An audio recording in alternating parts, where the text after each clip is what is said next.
The cold steel of the handcuffs bit into the wrists of a man who had once bled for the very soil he was standing on.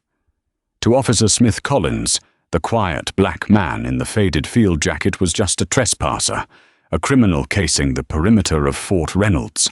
He slammed the cruiser door, blind to the fact that he had just arrested a decorated war hero.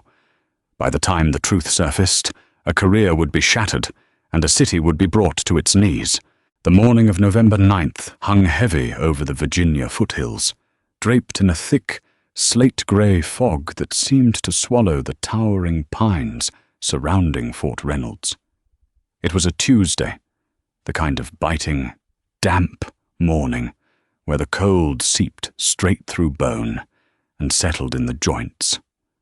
For retired Master Sergeant Cole Pendleton, the cold was more than just a passing discomfort. It was a physical reminder of a life left behind in the jagged mountains of the Korengal Valley. Every step he took on his left leg sent a dull electric throb up his thigh, a phantom echo originating from a limb he had lost to an improvised explosive device 8 years prior. Now, titanium and carbon fiber did the work of flesh and bone. Cole sat behind the wheel of his 2004 Ford F-150, the heater struggling to push lukewarm air into the cab. He was 39 years old, though the deep lines at the corners of his eyes and the stark grey, dusting his close-cropped hair, made him look 10 years older. He wore a simple, olive-drab field jacket, devoid of patches or insignia, over a black thermal shirt and worn denim jeans. Tucked into his breast pocket was a heavy, cream-colored envelope bearing the embossed seal of the Department of Defense. It was a personal invitation from Base Commander General Thomas Hayes. Today was the anniversary of the ambush that had claimed the lives of 4 of Cole's men, and a private memorial was being held at the base's interior chapel. Cole pulled his truck onto a narrow, gravel-access road that bordered the municipal jurisdiction of the nearby town of Oak Ridge and the federal property line of Fort Reynolds. He was heading for the North Gate, a specialized entrance reserved for high-ranking officers, military logistics, and VIP guests. To get there, he had to navigate a stretch of county road that snaked along the base's towering chain-link perimeter. Cole pulled over onto a designated gravel turnout, just shy of the gate's primary checkpoint. He needed a moment. His chest was tight. The anniversary always did this to him, a suffocating cocktail of grief, survivor's guilt, and crushing anxiety. He turned off the engine, stepping out into the frigid morning air to clear his head. He leaned against the rusty quarter panel of his truck, pulling in deep, ragged breaths of the pine-scented air, his eyes tracing the razor wire atop the fence. Half a mile down the road, idling behind the crumbling brick sign of an abandoned gas station, sat Oak Ridge police officer Smith Collins. Collins was 26, barely 3 years out of the academy, and fueled by a restless, toxic ambition. He despised traffic duty. He despised the sleepy nature of Oak Ridge. He wanted action, the kind of high-stakes policing he watched on television, the kind that earned commendations from Chief Richard Harrison. Collins sat in his cruiser, sipping bitter gas station coffee, his eyes scanning the fog for anything that could break the monotony of his shift. When Collins saw the battered Ford F-150 pull into the turnout near the base perimeter, his posture stiffened. The turnout was technically on county land, but it abutted a restricted military zone. The signs clearly read, "No loitering." Federal property boundary. Collins picked up his binoculars. Through the magnified lenses, he watched a tall, broad-shouldered black man step out of the truck. The man was dressed in rugged clothing, pacing slowly, seemingly studying the fence line. He lingered. He looked down at the ground, then back up at the guard towers in the distance. To Cole, it was a moment of silent prayer, a solitary communion with the ghosts of his past. To Officer Collins, It was textbook suspicious behavior, casing the perimeter, Collins thought, his pulse quickening. Looking for a weak point, probably trying to strip copper wire from the old depot, or worse. Collins didn't see a man battling invisible demons. He saw a profile. He saw a rusted truck, a dilapidated jacket, and a man who, in his prejudiced estimation, did not belong anywhere near the pristine, high-security gates of Fort Reynolds. Collins dropped the binoculars onto the passenger seat and slammed his cruiser into drive. The tires spun on the damp asphalt as he accelerated down the county road. He didn't radio dispatch immediately. He wanted to handle this himself. He wanted to roll up with a suspect in custody and prove to the brass that he was a proactive, sharp-eyed lawman. As the roar of the cruiser's engine broke the morning silence, Cole slowly turned his head. He watched the Oak Ridge police vehicle approaching at an unsafe speed, its light bar remaining dark, but its intent clear. Cole let out a long, slow sigh. He had dealt with overzealous local cops before. He knew the drill. He stood perfectly still, keeping his hands visible, resting them on the bed of his truck. He decided to let the officer say his piece, show his military ID, and be on his way. He had no idea that Officer Smith Collins had already made up his mind, and that the situation was about to spiral out of control. The police cruiser skidded to a halt at a 45-degree angle, aggressively blocking Cole's truck from pulling back onto the road. The driver's side door flew open, and Officer Collins stepped out, his hand instinctively resting on the butt of his sidearm. "Hey, you!" Collins barked, his voice echoing sharply in the damp air. "Step away from the fence." Cole did not flinch. His military career had conditioned him to remain unshakable under direct fire. A shouting local cop barely registered on his adrenal scale. He turned fully toward the officer, keeping his posture relaxed but alert. "Good morning, officer," Cole said, his voice a deep, calm baritone. "I'm not on the fence line. I'm just taking a moment before I head into the base." Collins closed the distance, his eyes darting aggressively over Cole's attire. "You're heading into the base? Looking like that?" "I don't think so. This is a restricted area, buddy. I need to see your ID, and I need to see it right now." "Of course," Cole replied evenly. He slowly moved his right hand toward the inner pocket of his field jacket. "I didn't say reach into your jacket," Collins yelled, stepping back and unclipping the retention strap on his holster. "Keep your hands where I can see them, on the hood of the truck, now." Cole froze. He recognized the dangerous cocktail of fear and arrogance in the young officer's eyes. It was the same look young privates got when a patrol went south, the look of someone who was operating purely on adrenaline rather than training. Cole knew that one wrong move, however innocent, could result in a bullet. Slowly, deliberately, Cole placed both of his large hands flat on the cold metal hood of his Ford. "Officer, my wallet is in my breast pocket. Inside it is my Department of Defense identification. I am an invited guest of General Hayes at Fort Reynolds. If you'd like to retrieve it yourself, you are welcome to do so." Collins scoffed, a short, ugly sound. "Yeah, sure you are. And I'm the president." "Spread your legs." Cole took a shallow breath. "Officer, I need to inform you that I am an amputee. My left leg is a prosthetic. I can spread my stance, but my balance—" "I said spread 'em," Collins interrupted, moving in quickly. He grabbed Cole by the back of his collar and shoved him roughly against the hood. The force of the shove threw Cole off balance. The titanium rod of his prosthetic shifted awkwardly against the gravel, and his knee buckled slightly. He caught himself, his massive arms absorbing the impact against the truck. A flare of phantom pain shot through his stump, causing him to grit his teeth. "Stop resisting," Collins yelled, completely misinterpreting Cole's physical stumble. "I am not resisting," Cole said, his voice dropping an octave. taking on the hardened, authoritative edge that had once commanded platoons in the deadliest valleys on Earth. "I lost my leg in combat. Watch what you are doing." Collins ignored him. Operating on a toxic loop of self-justification, the officer kicked his heavy boot against the inside of Cole's left ankle to force his legs further apart. Instead of yielding flesh, Collins' boot struck solid titanium, hidden beneath the denim. The metallic clink was unmistakable. Collins jumped back, his mind racing to the worst possible conclusion. A weapon.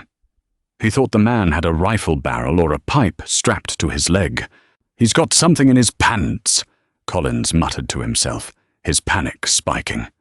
Before Cole could speak, Collins lunged forward, grabbing Cole's left arm and twisting it violently behind his back. Cole's combat reflexes flared. For a fraction of a second, his muscles coiled. He could have broken the officer's grip, swept his legs, and had him pinned to the gravel before the man could draw a breath. It was muscle memory, ingrained by years of hand-to-hand combat training. But Cole's discipline overrode his instinct. He forced his body to go limp, allowing the officer to wrench his arm upward, though the angle tore painfully at an old shoulder injury. "Do not make this a worse mistake than it already is," Cole warned, his voice remarkably steady despite the pain. "You are detaining a retired Master Sergeant of the United States Army on the perimeter of a federal installation." "Shut up," Collins barked, pulling his handcuffs from his belt. He snapped the cold steel around Cole's left wrist, then yanked his right arm back, securing the cuffs tightly. He clicked them down to the last notch, the metal digging painfully into the thick, raised scars on Cole's wrists. Scars earned from shrapnel in a Humvee explosion. Collins patted Cole down aggressively, his hands running down Cole's left leg. When he felt the hard, mechanical shape of the prosthetic, he paused, a brief flash of confusion crossing his face. But his pride would not let him back down now. He had already escalated the situation. He couldn't unarrest the man without looking foolish. Trespassing, resisting a lawful order, and lying to a police officer, Collins listed, panting slightly as he grabbed Cole by the bicep. "You have the right to remain silent. I suggest you use it." Cole turned his head slightly, locking his dark, weary eyes onto the young officer's face. There was no fear in Cole's gaze, only a profound, chilling pity. "You didn't even check my pocket," Cole whispered. Collins shoved him toward the cruiser. "I don't need to look at your fake ID. We're going to the North Gate. I'm handing you over to the military police. Let's see what they do to guys who case their perimeter." Cole didn't fight as he was forced into the cramped back seat of the Dodge Charger. He had to awkwardly manipulate his stiff, artificial leg to fit inside the plastic molded seats. The door slammed shut, trapping him in the claustrophobic, cage-like back of the police car. Collins slid into the driver's seat, snatching his radio microphone. "Dispatch, this is Unit 4. I have one suspect in custody. Apprehended trespassing and acting suspicious on the federal boundary near Sector 4. I am proceeding to the North Gate to transfer custody to military personnel." Static crackled over the radio. "Copy that, Unit 4. Do you need a supervisor on scene?" "Negative," Collins replied, a smug smile creeping onto his face as he looked at Cole in the rearview mirror. "Situation is completely under control. I caught him before he could try anything." Collins put the car in gear and pulled away from the gravel turnout, leaving Cole's truck sitting alone in the fog. He had his prize. He was bringing a supposed criminal right to the doorstep of the military, expecting a pat on the back. He had no idea he was driving straight into a nightmare of his own making. The drive to the North Gate took less than 3 minutes, but in the oppressive silence of the police cruiser, it felt like an eternity. Officer Collins drove with one hand draped casually over the steering wheel, his posture radiating a smug, unearned victory. He occasionally glanced in the rearview mirror, hoping to see fear or submission in his prisoner's eyes. Instead, he saw only a stoic, impenetrable calm. Cole sat upright, though the awkward angle of his cuffed hands sent dull spikes of agony radiating through his heavily scarred shoulders. He stared straight ahead through the heavy wire mesh separating the front and back seats. He wasn't thinking about the arrogant rookie driving the car. He was thinking about the 4 names etched into his memory. Miller. Vance. No, Henderson. Jackson. Davis. He was supposed to be reading those names aloud in a quiet chapel right now. Instead, he was being paraded like a trophy. You know, you people always think you can just wander wherever you want, Collins sneered, unable to endure the silence. This base is vital to national security. The men inside there are heroes. They don't need local vagrants poking around their fence lines trying to steal scrap metal. Cole didn't blink. You speak very highly of men you know nothing about, he said quietly. Collins let out a harsh laugh. I know enough to know you don't belong here. The cruiser rounded a sharp bend in the pine-lined road, and the north gate came into view. Unlike the sprawling, heavily trafficked main civilian entrances to Fort Reynolds, the north gate was a fortress of pragmatism. Massive concrete barriers were arranged in a serpentine layout to prevent vehicle ramming. Heavy steel bollards stood sentry beneath a towering, reinforced guardhouse. The area was illuminated by glaring halogen floodlights that cut through the lingering morning fog. Standing beneath the awning of the guardhouse were 2 military police officers, Sergeant David Miller and Corporal James Davies. Both men were armed with M4 carbines slung across their chests, their uniforms crisp, their faces set in the stern, immovable expressions required of gate duty. Collins pulled his cruiser directly into the center lane, flashing his light bar once to announce his arrival. He shifted the car into park and stepped out, adjusting his duty belt to ensure he looked the part of a commanding, in-charge local lawman. Sergeant Miller stepped forward, his hand resting casually on his tactical vest. He was a seasoned MP, a man who had seen a decade of service, and had little patience for local cops who thought they were cowboys. Morning, officer, Miller said, his voice flat, projecting over the idle of the police cruiser's engine. Can we help you with something? You're blocking the VIP lane. Morning, Sergeant, Collins said, walking around the front of his cruiser with a swagger that made Miller internally roll his eyes. I brought you boys a little present. Found this guy creeping around the perimeter fence down by Sector 4. Refused to explain what he was doing, gave me attitude, so I locked him up. Figured since he was casing your property line, you'd want first crack at him before I take him downtown and book him. Miller frowned, his brow furrowing. Casing the perimeter? What was he doing? Just lurking, Collins said dismissively. Claimed he was a guest of the general. You know how these guys are. Anything to get out of a ticket. I patted him down, secured him, and brought him right to you. Corporal Davies exchanged a quick, skeptical glance with Sergeant Miller. Did you identify him? Davies asked. Didn't need to, Collins replied, gesturing toward the back of his cruiser. He's got some fake military ID he claims is in his pocket, but I wasn't about to let him reach for it. He's restrained in the back. Miller's expression hardened.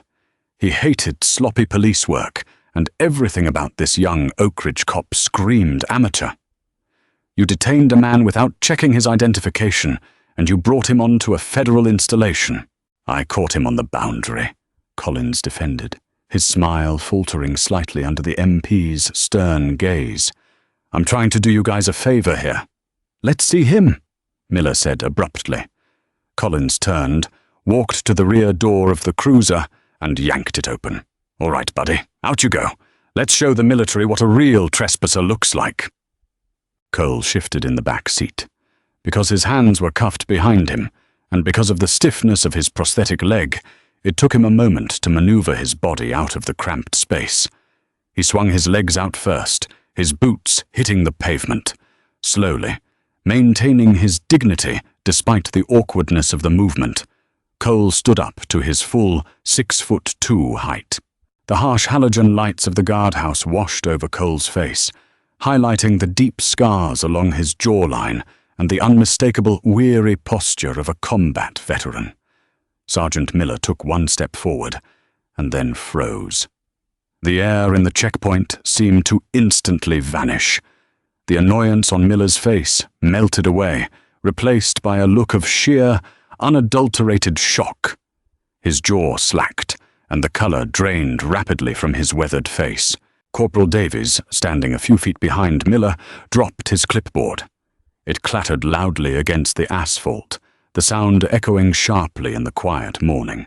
Collins, completely misreading the MP's reactions, smirked. "See? Told you he looked suspicious. Guys like this." "Shut your mouth," Sergeant Miller snapped. It wasn't a request, it was a military command, delivered with such sudden, venomous authority that Collins physically took a step back, his eyes widening. Miller completely ignored the local cop now. He closed the distance to the police cruiser in 2 long strides. He stopped 3 feet from Cole, his eyes moving from Cole's face down to the heavy steel handcuffs biting into his wrists, and back up again. "Master Sergeant Pendleton?" Miller breathed, his voice trembling with a mixture of reverence and absolute horror. Cole offered a small, grim smile. "Hello, David. It's been a while." "Sir," Miller stammered, looking helplessly at the handcuffs. What is this? What has he done to you?" Collins, realizing that the dynamic had shifted violently out of his control, stepped forward, his voice pitching higher in panic. "Wait, you know this guy? He was loitering on the—" "I told you to shut your mouth!" Miller roared, turning his head just enough to shoot Collins a look that could have melted steel. Corporal Davies had already unclipped his radio. "Command, this is Northgate," Davies said, his voice urgent, stripped of all standard protocol. "Get Captain Hayes down here immediately, right now. Tell him Oak Ridge PD just brought in Master Sergeant Pendleton in handcuffs." Wait, Collins stuttered, the bravado evaporating from his body like steam. He looked from the fiercely protective MPs to the quiet black man in the faded jacket. "Master Sergeant, he told me he was an amputee, but I thought—" "You thought what?" A booming voice echoed from the shadows of the guardhouse. Out of the interior office stepped Captain Thomas Hayes, the base's provost marshal. He had been monitoring the gate traffic on the cameras. Hayes was a towering man, his chest adorned with ribbons, his eyes burning with an incandescent rage. He walked purposefully toward the cruiser, the heavy thud of his boots sounding like a death knell to Officer Collins' career. Captain Hayes stopped beside Miller and looked at Cole. He saw the way the cuffs were cutting into the man's wrists. He saw the awkward way Cole was leaning on his right leg to relieve the pressure on his prosthetic. "Cole," Captain Hayes said softly, the anger momentarily giving way to profound apology. "It's all right, Tom," Cole said quietly. "I tried to show him my ID. He was eager to make an arrest." Hayes turned slowly to face Officer Collins. The young cop was now visibly shaking, his hand hovering uselessly over his radio, realizing too late that he hadn't just arrested a trespasser.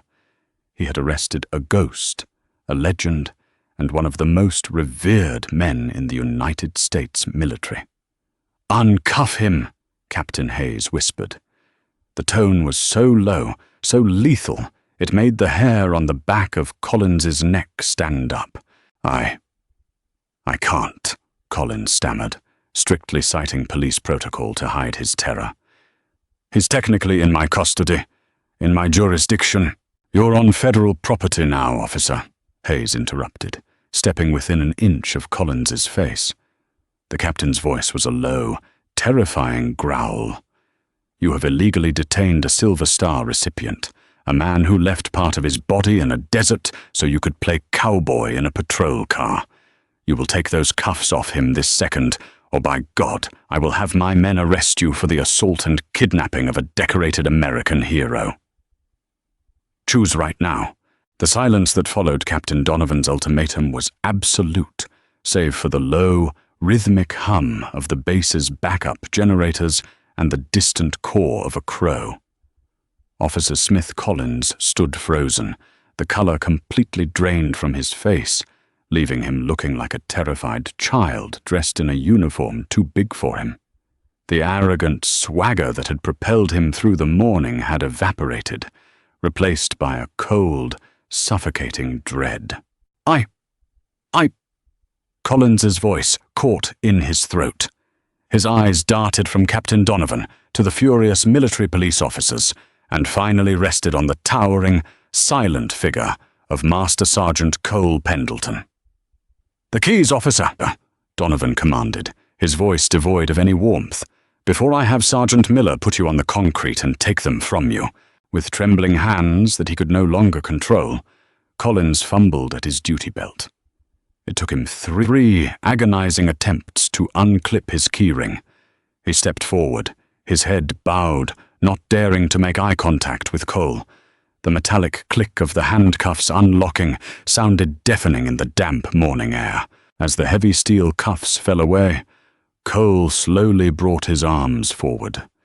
He didn't rub his wrists, though they were wrapped in angry red welts that were already beginning to bruise purple against his dark skin. He simply stood tall, adjusting the collar of his faded field jacket, restoring his own dignity with a quiet, devastating grace.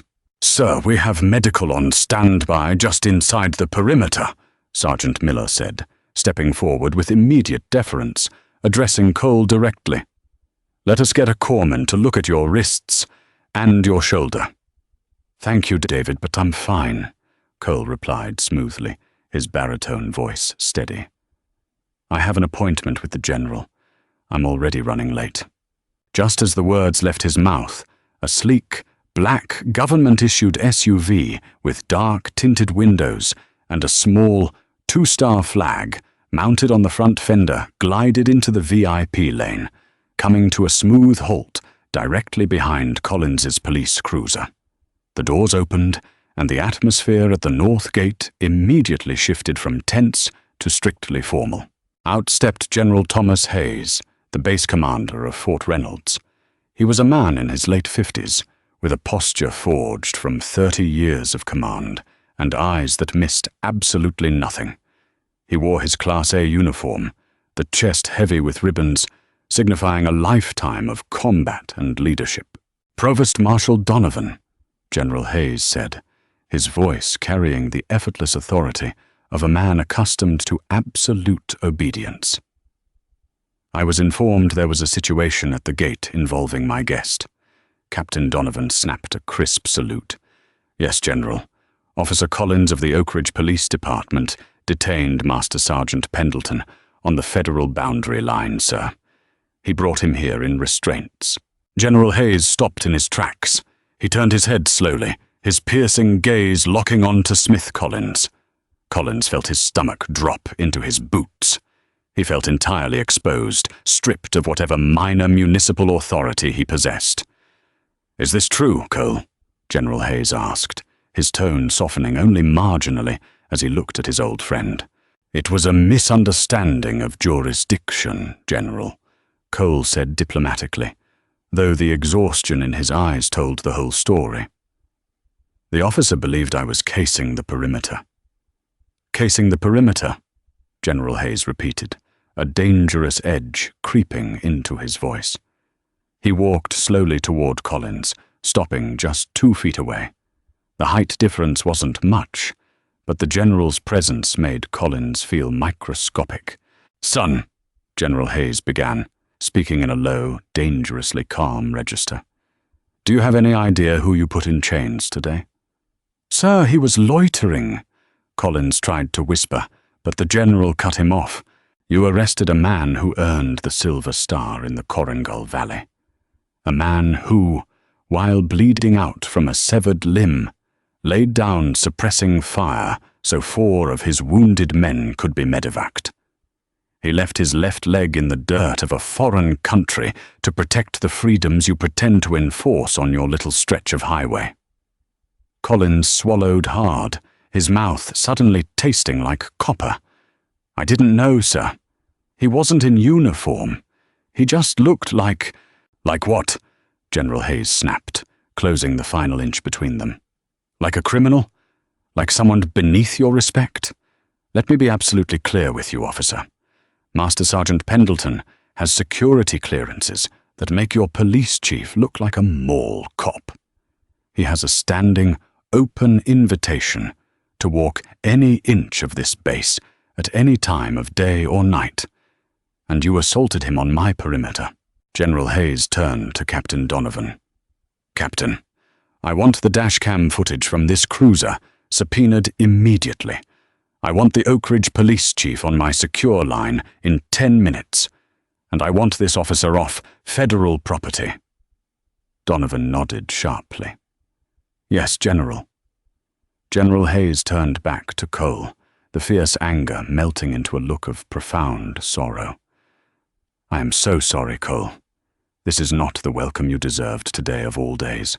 Cole offered a faint, acknowledging nod. It's not your fault, Thomas. Let's just get to the chapel. The boys are waiting. As Cole climbed into the warm, spacious interior of the General's SUV, he didn't look back at Collins. He didn't need to.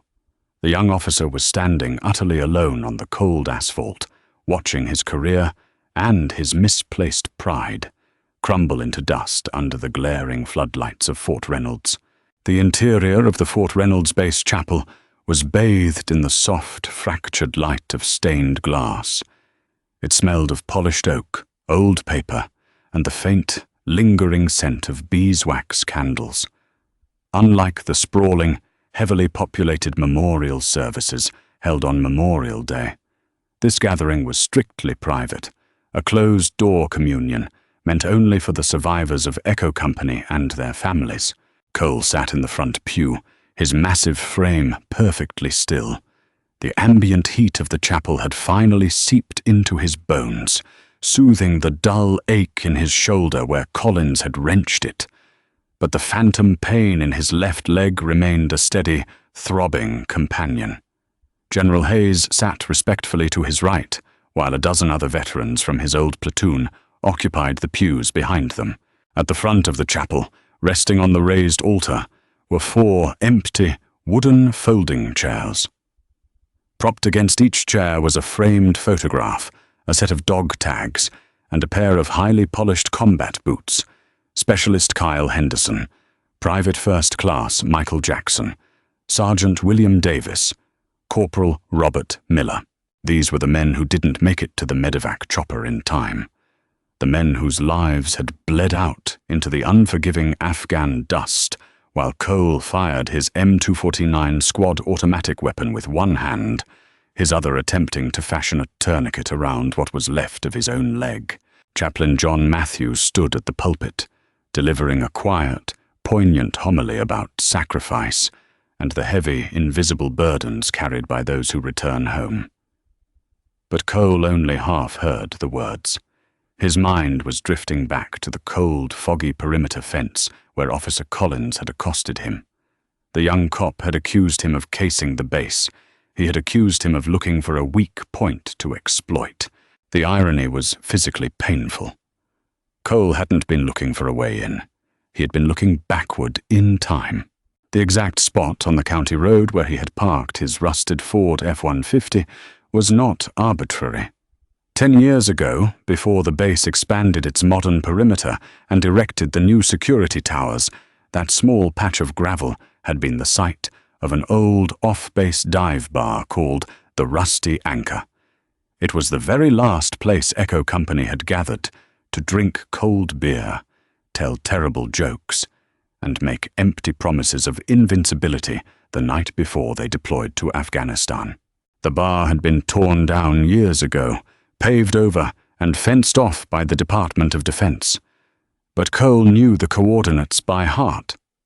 Every year, before entering the base for the memorial, he would stop at that exact spot on the perimeter.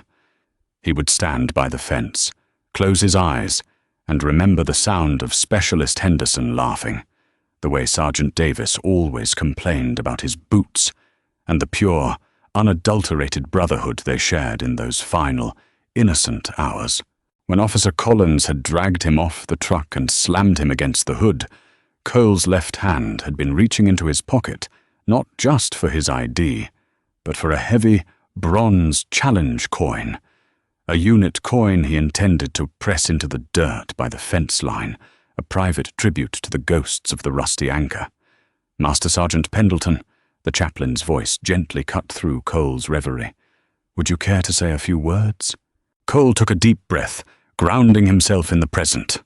He stood up, relying heavily on his right leg to compensate for the stiffness of his prosthetic, and walked slowly to the altar. He didn't stand behind the podium.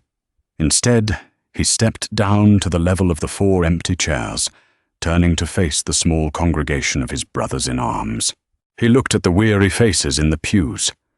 He saw men missing limbs, men with severe burn scars, and men bearing the invisible, crushing weight of PTSD. He saw real heroes, men who had given everything for a country that often didn't know what to do with them when they returned. 8 years ago today, Cole began, his voice echoing softly in the cavernous chapel. We lost the best parts of ourselves in a valley that didn't care about our names. Henderson, Jackson, Davis, and Miller. They were boys when they deployed, and they became legends when they fell. He paused, glancing down at the heavily bruised skin on his wrists. The contrast between the petty, ego-driven violence he had experienced at the gate and the profound, sacrificial violence these men had endured in combat struck a deep chord within him. "This morning I had a brief encounter with a young man who thought he understood duty," Cole continued, his tone devoid of anger, laced only with a quiet, hardened wisdom. He believed that a uniform and a badge granted him immediate authority, and that fear was a substitute for respect. It reminded me of a harsh truth. True sacrifice is silent. It doesn't scream for attention. It doesn't bully. It simply stands in the gap between the wolves and the flock, regardless of whether the flock says thank you. He stepped closer to the chairs, reaching out to gently touch the frame holding Corporal Miller's photograph. "We do not wear our medals so the world can applaud us," Cole said, his voice thickening with emotion. "We wear them as heavy, metal headstones for the men who couldn't come back. We live the rest of our lives for them, and we must never let the ignorance or the arrogance of those who haven't bled diminish the sacredness of what we left behind." General Hayes wiped a solitary tear from his weathered cheek. The chapel sat in absolute, breathless silence. Cole placed his hand over his heart, bowed his head to the 4 empty chairs, and limped quietly back to his pew, the echoes of his footsteps serving as a solemn drumbeat for the fallen. The drive back to the Oak Ridge Municipal Police Department was the longest 4 miles of Smith Collins' life. He drove exactly the speed limit, his hands gripping the steering wheel so tightly his knuckles were white. The heater in the cruiser was blasting, but he felt freezing cold, shivering violently under his polyester uniform. He was trying to build a defense in his head. He was on the county side of the gravel. He refused a direct order. He was resisting. I was following standard Terry stop protocols. But every time he tried to mentally fortify his position, the terrifying, booming voice of General Hayes echoed in his skull. He left his left leg in the dirt of a foreign country. Collins pulled into the rear parking lot of the precinct. The heavy steel door to the station usually felt like the entrance to his own personal kingdom, a place where he was part of an untouchable brotherhood. Today, it felt like the door to an execution chamber. As he walked into the bullpen, the atmosphere was dead silent. 5 other officers were at their desks. Nobody looked up. Nobody offered the usual morning banter. The shift sergeant, a grizzled veteran named Miller, deliberately turned his back as Collins walked past. The word had already come down. "Collins," a sharp voice cracked from the second floor. Chief Richard Harrison stood at the top of the stairs, leaning over the railing. Harrison was a no-nonsense administrator who had spent 30 years building the department's reputation. His face was a mask of furious, unyielding stone. "My office. Now." Collins swallowed the lump in his throat and trudged up the stairs. The walk of shame felt interminable. He entered the chief's office and stood at attention, not daring to sit down. Sitting in one of the leather guest chairs opposite the chief's desk was a man Collins didn't recognize. A man in a sharp civilian suit, but possessing a posture so rigidly military it made Collins's stomach turn over. Chief Harrison slammed the office door shut with enough force to rattle the glass panes. He didn't walk to his desk. He walked straight up to Collins, stopping inches from his face. "Give me your badge and give me your gun," Harrison demanded, his voice a low, terrifying whisper. "Chief, please, let me explain." "I did not ask for an explanation, Smith," Harrison roared, his composure finally breaking. "I asked for your badge and your service weapon. Do it now, or I will arrest you myself for insubordination." Speaking uncontrollably, Collins unclipped his holster, setting his Glock 19 on the desk. He fumbled with the pin on his chest, pulling off his silver badge and laying it next to the gun. It felt as though he was stripping off his very identity. "Do you know who this gentleman is?" Harrison asked, pointing a trembling finger at the man in the suit. "This is Special Agent David Croft, FBI liaison to the Department of Defense. He has been sitting in my office for the last 20 minutes, playing me a very interesting piece of audio." Agent Croft did not smile. He opened a slim silver laptop on his lap and tapped a key. Instantly, the audio from Collins's own dash cam and body mic filled the room. "I didn't say reach into your jacket. Keep your hands where I can see them. On the hood of the truck, now." "Officer, my wallet is in my breast pocket. Inside it is my Department of Defense identification. I am an invited guest of General Hayes." "Yeah, sure you are. And I'm the president." "Spread your legs." Chief Harrison hit the spacebar on his own keyboard, silencing the recording. He stared at Collins with a look of pure disgust. "You didn't just break protocol, Collins. You committed assault under color of law. You illegally detained a citizen. And to make it worse, you did it on a federal boundary line, which brings the FBI and the DOD right into my precinct." "Chief, the turnout is on county land," Collins argued weakly, clinging to his last shred of defense. The gravel is federal property, you absolute idiot," Harrison shouted, slamming his hand on the desk. "The county line ends at the asphalt. You assaulted a decorated combat veteran on federal land, threw him in cuffs, aggravated his war injuries, and paraded him like a trophy to the military police." Agent Croft finally spoke, his voice clinically detached and utterly devastating. "Mr. Collins, as we speak, the Judge Advocate General's office at Fort Reynolds is drafting a formal complaint. Because you crossed into federal jurisdiction and detained a high-level military asset without cause or proper procedure, you are looking at federal charges for deprivation of rights under color of law, and potentially kidnapping." Collins's knees buckled. He reached out to grab the edge of the desk to keep from collapsing. "Kidnapping? No, I was doing my job. I thought he was a threat. He wouldn't comply. He offered you his military ID, and you told him you were the president," Harrison sneered, leaning over his desk. "Oak Ridge survives on federal grants tied to Fort Reynolds. Half our budget relies on our cooperative relationship with the base command. General Hayes just informed me that unless you are permanently removed from law enforcement, he will sever all municipal ties with this department, ban our cruisers from cutting through base roads, and petition the state to pull our highway funding. Harrison leaned back, crossing his arms. You didn't just end your career today, Smith. You almost bankrupted this entire town because you wanted to play tough guy with a black man in a rusty truck. Collins was openly weeping now, the tears of a man who realized the absolute permanence of his actions. Chief, please, I'll apologize. I'll go to the base right now. I'll get on my knees. Please don't let them file federal charges. It is entirely out of my hands, Harrison said coldly. You are terminated, effective immediately, with prejudice. You will never wear a badge in this state or any other state, ever again. Agent Croft will escort you to holding. You are officially under federal arrest.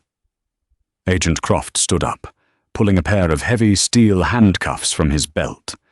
Ironically, the exact same brand Collins had used just hours earlier. Hands behind your back, Mr. Collins, Croft said flatly. As the cold steel snapped around his wrists, Smith Collins squeezed his eyes shut. The twist of fate was absolute. He had started the day looking for a victim to elevate his own ego, convinced that the uniform made him invincible. Now, stripped of his badge, his gun, and his freedom, he finally understood the lesson Master Sergeant Cole Pendleton had tried to teach him on the foggy perimeter. Authority is not granted by a piece of metal on your chest. It is earned through sacrifice. And Collins had just sacrificed everything for nothing. The United States District Court in Richmond, Virginia, was a cathedral of mahogany and polished marble, a stark contrast to the dreary municipal holding cells where Smith Collins had spent the last 3 weeks. Stripped of his tailored uniform, Collins now wore a shapeless, standard-issue olive jumpsuit. His wrists and ankles were shackled with heavy iron chains. As he was led into the courtroom by 2 armed U.S. Marshals, the metallic clinking of his chains echoed off the vaulted ceiling, a cruel, auditory reminder of the cuffs he had slapped onto a war hero. The gallery was packed. Word of the local cop who had arrested a Silver Star amputee on federal property had leaked to the press, sparking a national outrage. Veterans groups had protested outside the Oak Ridge precinct. The state governor had publicly condemned him. Collins wasn't just a disgraced officer. He had become the face of unchecked authority and systemic arrogance. Sitting at the defense table next to an overworked public defender, Collins kept his eyes glued to the scuffed hardwood floor. He was facing federal charges of deprivation of rights under color of law, aggravated assault, and a charge of false imprisonment on a federal installation.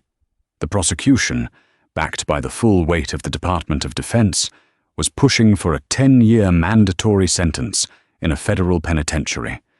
His life, at 26 years old, was effectively over. The heavy wooden doors at the back of the courtroom swung open, pulling the collective gaze of the gallery. Master Sergeant Cole Pendleton walked down the center aisle. He wore a perfectly tailored charcoal gray suit. He moved with a slow, dignified rhythm, his carbon fiber cane tapping softly against the floor to support his prosthetic leg. He was not accompanied by military brass or an entourage of angry veterans. He walked alone, carrying a calm, impenetrable aura that silenced the whispers in the room. Judge Robert Caldwell, a stern, white-haired jurist known for his unforgiving sentences, banged his gavel. Court is in session. We are here for the sentencing phase of the United States versus Smith Collins. The prosecutor, a sharp-eyed attorney named Sarah Jenkins, stood up. Your Honor, the government's position is clear. The defendant abused his power, violated federal jurisdiction, and assaulted a decorated veteran who had given his own flesh and blood for this country. We ask for the maximum sentence of 10 years to send a message that this conduct will not be tolerated. Judge Caldwell nodded gravely, adjusting his glasses. He looked down at Collins, his expression one of deep disgust. Mr. Collins, before I hand down my sentence, do you have anything to say for yourself?" Collins stood up, his chains rattling loudly. His hands trembled so violently he had to grip the edge of the defense table to steady himself. He looked back at Cole, tears welling in his red, exhausted eyes. "I'm sorry," Collins choked out, his voice cracking, devoid of any of the bravado he had wielded on the foggy perimeter. "I was arrogant. I was stupid. I thought the badge made me better than everyone else. I didn't see a hero that day. I just saw a target. I am so deeply, truly sorry, Master Sergeant." It was a pathetic, broken apology, but it was genuine.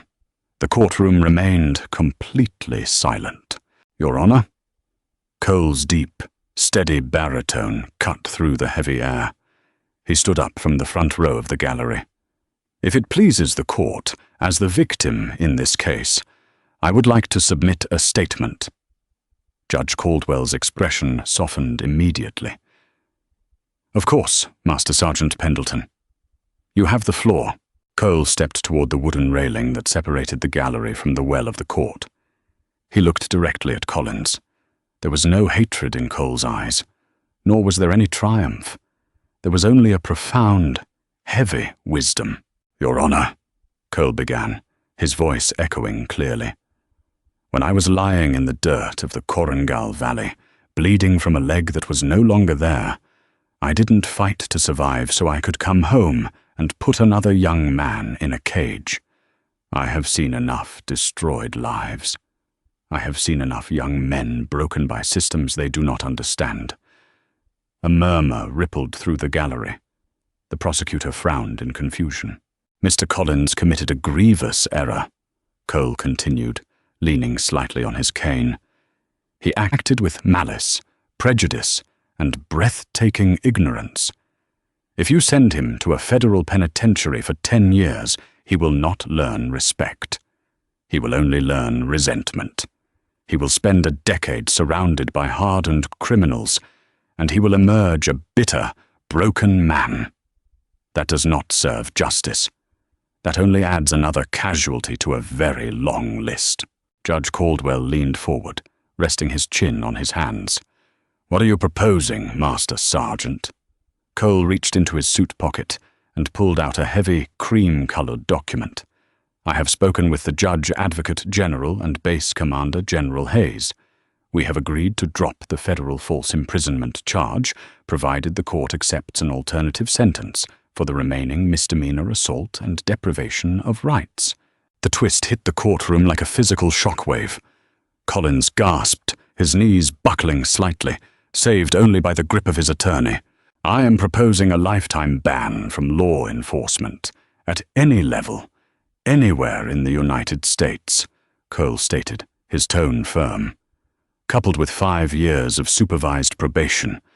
But most importantly, Your Honor, I am requesting that Mr. Collins be sentenced to 3,000 hours of mandatory community service at the Walter Reed National Military Medical Center in Bethesda." Cole took a step closer to the defense table, his eyes locking onto Collins. "You will not carry a gun, Smith. You will carry bedpans. You will change bandages. You will push wheelchairs. You will spend the next 3 years of your life looking into the eyes of young men and women who have lost arms, legs, their sight, and their peace of mind for the freedoms you took for granted. You will learn, intimately, the price of the liberty you once pretended to enforce. And you will not leave that hospital until you truly understand the meaning of the word sacrifice." The silence in the courtroom was absolute. It was a sentence far heavier than a prison cell. It was a sentence of forced empathy, a brutal, daily confrontation with the very reality Collins had mocked. Judge Caldwell stared at Cole for a long, quiet minute. A slow, respectful nod finally broke his stillness. "It is rare that this court sees such profound grace," Judge Caldwell said softly. He raised his gavel. I accept the victim's proposal. The federal felony charges are dismissed. Mr. Collins, you are sentenced to 3,000 hours at Walter Reed Medical Center, a lifetime ban from public office and law enforcement, and 5 years probation. If you miss a single day of your service, I will reinstate the 10-year sentence. Court is adjourned. The crack of the gavel sounded like a gunshot. Collins collapsed back into his chair, sobbing uncontrollably into his chained hands. He wasn't crying out of fear anymore.